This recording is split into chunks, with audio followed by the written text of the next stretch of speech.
Estamos con el doctor Jorge Carpizo, investigador del Instituto de Investigaciones Jurídicas de la UNAM, emérito, y también investigador emérito del Sistema Nacional de Investigadores. Doctor Carpizo, está en curso de aprobación, de próxima publicación, seguramente, una importante reforma constitucional en materia de derechos humanos. ¿Qué nos podría decir sobre ella? ¿Qué puntos le gustaría destacar y cuál es la valoración que usted daría? En términos generales, creo que es una reforma positiva por la intención que lleva.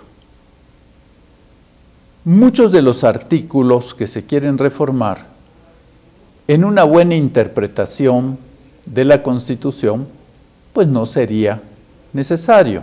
Por ejemplo, el papel de los tratados internacionales de derechos humanos ratificados por México. Pues es obvio que es derecho interno de nuestro país. No hay ninguna duda. De acuerdo con el artículo 133 de la Constitución, ni con la última jurisprudencia de la Suprema Corte, que la Constitución diga las características de los derechos humanos, lo veo bien. La interpretación conforme con todo el mundo del derecho internacional de los derechos humanos, pues también. El principio pro homine, también. No podemos en ningún momento estar en desacuerdo, son ideas que forman ya parte de la cultura jurídica de los derechos humanos. Hay muchos aspectos positivos. Se cometieron algunos errores técnicos, pero yo creo que esto es secundario cuando se logra el consenso de las principales fuerzas políticas en el Congreso de la Unión. Le voy a decir algo que también usted conoce muy bien. Poner como título derechos humanos y garantías. ¿A qué se están refiriendo con garantías? Hoy en día, garantía tiene un significado técnico-procesal. Si esto es así, pues ese título no debería de llevar ese nombre, porque las garantías constitucionales están muchos artículos después, ¿no? 70 artículos después, entonces no habría razón. No, yo presiento que la vieja idea de garantías individuales persiste ahí. Y tan que es así, que al título le llaman derechos humanos, pero subsiste en el texto constitucional la denominación de garantías individuales, por ejemplo en el artículo 103. Y claro, es que ahí hay un problema muy serio. No sé si nuestros legisladores lo habrán discutido, de que si el amparo va a proceder contra todos los derechos humanos, que yo opino que sí, bueno, pues la vieja corriente que dicen, y si el Estado no tiene los fondos suficientes para hacer efectivos los derechos sociales, ¿cómo va a haber amparo? Bueno, es que o son derechos humanos o no lo son.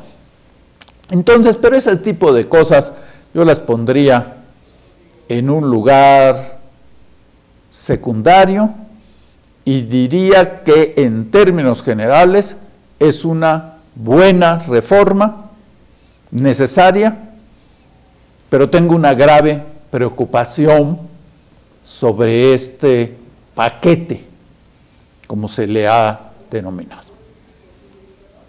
Pero antes de explicar cuáles son mis preocupaciones de este paquete, déjeme le digo algo en que es muy probable que usted no esté de acuerdo. Porque como sabe usted muy bien, yo leo todos sus libros y de ellos he aprendido mucho.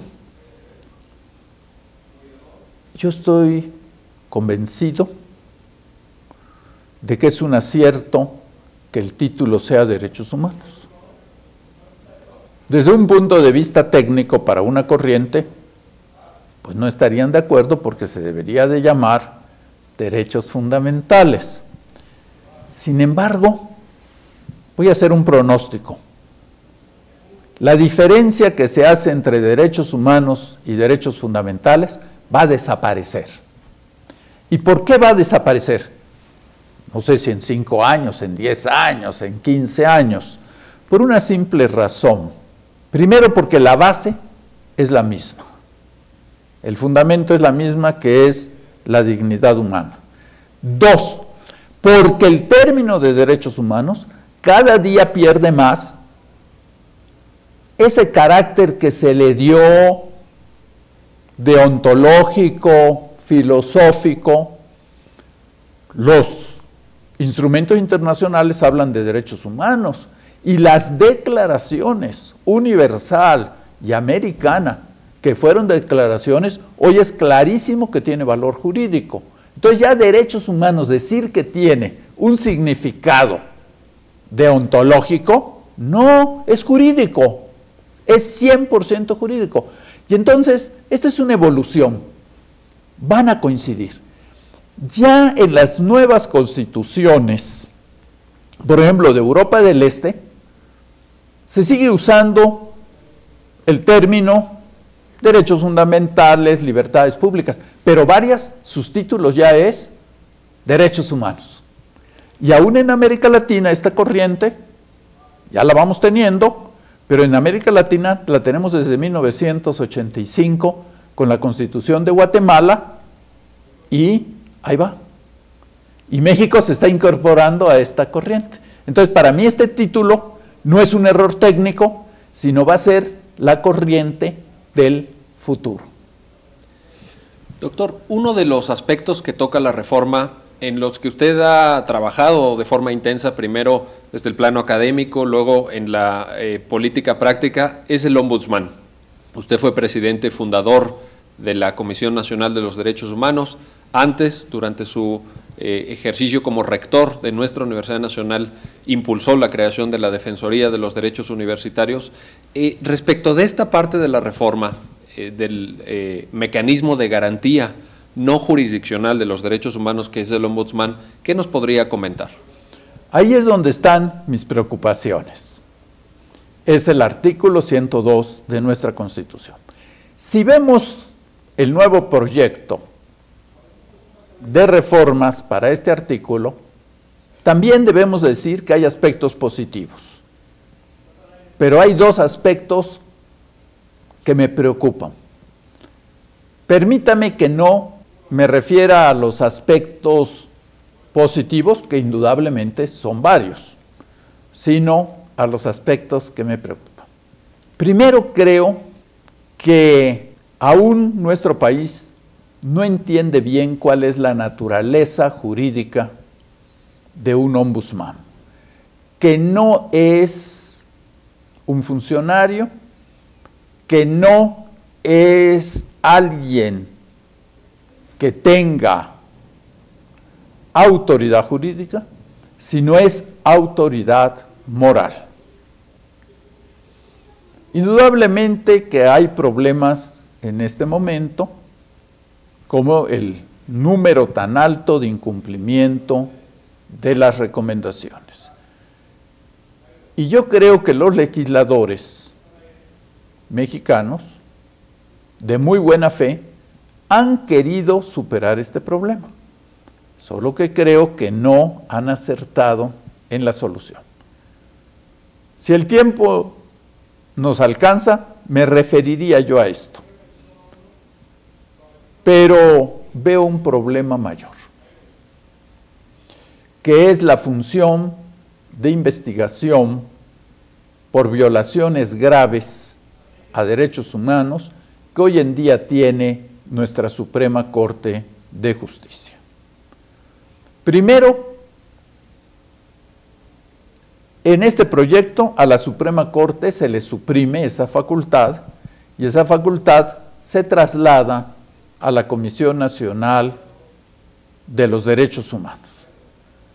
Y lo primero que diría es que hay algo muy raro en todo esto, porque la Suprema Corte de Justicia públicamente ha dicho, lo último que escuché fue cuando el presidente de la Suprema Corte, al rendir su informe anual a finales del año pasado, de 2010, dice públicamente que está muy agradecido al Congreso de la Unión porque se le suprime esta facultad a la Suprema Corte.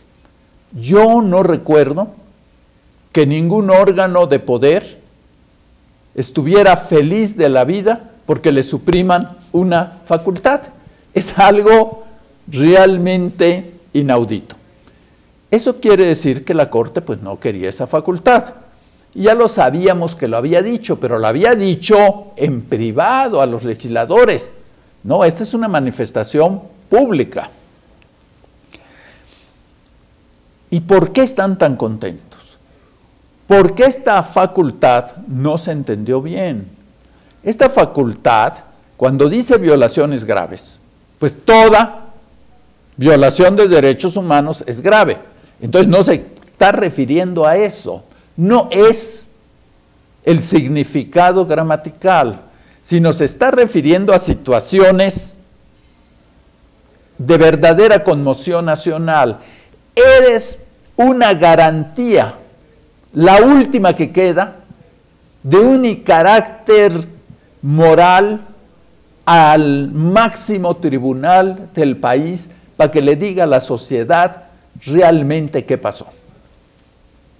Sin embargo, esta facultad ha estado ejerciendo la Corte en los últimos años como nunca antes. Y han existido casos muy importantes, como el de Aguas Blancas, de donde la Corte estableció jurisprudencia trascendente. Yo estoy de acuerdo con ella. Pero en otros casos se vuelve una discusión pública nacional entre los que están de acuerdo con la Corte, en los que no están de acuerdo con la Corte, que la Corte sentía que sin ser una facultad jurisdiccional se está lesionando su prestigio. Por eso creo que dice que está tan feliz. Bueno, entonces, los legisladores toman en cuenta la opinión de la Corte. Yo lo entiendo que tomen en cuenta, le suprime esta facultad y se la trasladan a la Comisión Nacional de Derechos Humanos. Y dice el proyecto, porque todavía no es reforma constitucional, que va a desahogar todo el procedimiento y las pruebas el Consejo Consultivo de Derechos Humanos. Yo ahí veo problemas gravísimos. Había una posibilidad, pues que esta facultad quedara en el ombudsman, que es una persona. Pero entonces figúrese usted, las presiones que recibían 11 ministros de la Corte, al grado tal que están felices que se les suprima esta facultad. Quedaría en una sola persona. 2. Esa persona puede ser no jurista, cuando aquí se va a tratar quizás lo más delicado, donde el criterio jurídico es importantísimo. Y entonces es muy fácil ver que nuestros legisladores piensan, no se puede dejar esta facultad a una sola persona. Bueno, pero ahí tenemos el Consejo Consultivo. Entonces, realmente la facultad se le está dando al Consejo Consultivo, porque lo dice la Constitución como está el proyecto, no la Constitución, el proyecto de Constitución.